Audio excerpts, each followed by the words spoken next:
عامر صاحب، آپ کے دو موضوع پر ہم نے کچھ ویڈیوز دیکھے تو اس سے تھوڑا کنفیوز ہو گئے۔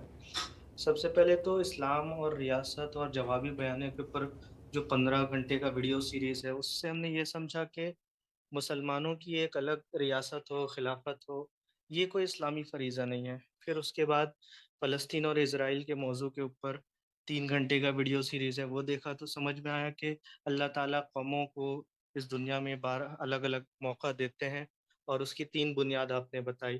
اور پھر بتایا کہ حالات کا تقاضا یہ ہے کہ ابھی ہم امن خریدیں اور تعمیر کا کام کریں۔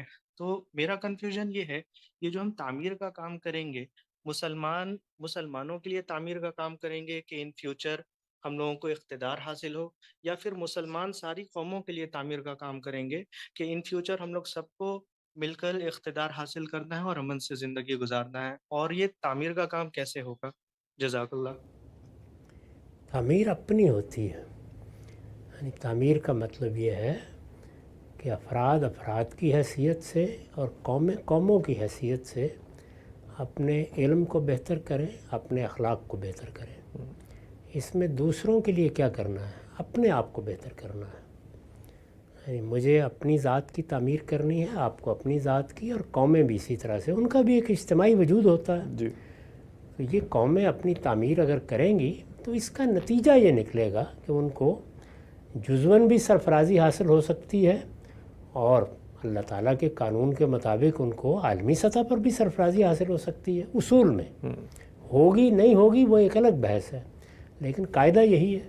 ہم خود اپنی آنکھوں سے دیکھ رہے ہیں کہ وہ قومیں جنہوں نے اپنی تعمیر کو ہدف بنایا ہے، خود مسلمان قوموں میں بہت پیچھے تھی، جی، محکوم ہو گئی تھی، بالکل، دنیا بھر پر مغربی اقوام کا غلبہ قائم ہو گیا۔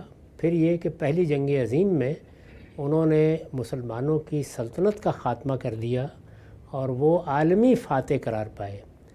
دوسری جنگ عظیم میں جو رہی سہی کسر تھی وہ بھی پوری ہو گئی، اور اقوام متحدہ کے ادارے کے تحت ایک عالمی نظم بھی قائم کر دیا گیا، جو اصل میں انہی فاتحین کا قائم کردہ ہے۔ تو مسلمان قومیں ہر جگہ محکوم ہو گئی، 50-55 قومی ریاستیں بنی، لیکن ان میں بھی ظاہر ہے کہ ایک نوعیت کی عالمی محکومی ہے جس میں ہم جی رہے ہیں۔ جی، اس میں بعض قوموں کو دیکھیے کہ انہوں نے علم کو اپنا موضوع بنایا، سیاسی استحکام اپنے اندر پیدا کیا، بہتر اخلاقیات کی طرف بڑھے۔ تو ان قوموں کے پاس آپ جا کے دیکھیں تو آپ کو اچھا انفراسٹرکچر ملے گا، اچھا نظام ملے گا، ترقی کی طرف ایک قدم بڑھتے ہوئے ملیں گے۔ تو دوسروں کے لیے کیا کرنا ہے؟ اپنے لیے کریں، یعنی اپنے لیے کریں گے اور سب اپنے لیے کریں گے تو آخری نتیجہ پوری امت کے لیے نکلے گا، اور اگر وہ اپنے لیے کریں گے تو انسانیت کا بھی بہتر حصہ بنیں گے۔ بالکل، تو اس لیے یہ تو نتائج ہیں جن کا آپ نے ذکر کیا۔ اصل میں انسان اپنی تعمیر کرتا ہے، اپنی تعمیر سے مراد ہے اپنی تربیت کرنا، اپنے اندر اعلیٰ اخلاق پیدا کرنا، اپنے آپ کو رذائل اخلاق سے پاک کرنا، اپنے علم کو بڑھانا، علمی رویے پیدا کرنا، دنیا میں جینے کے اچھے سلیقے سیکھنا، اختلافات کے ساتھ جینے کا کرینہ پیدا کرنا، یہ تعمیر کے کام ہیں۔ بالکل، تو یہ ہم اپنے لیے کریں گے بالکل، اور اپنے لیے کرنے چاہیے۔ ٹھیک ہے سر، بہت شکریہ۔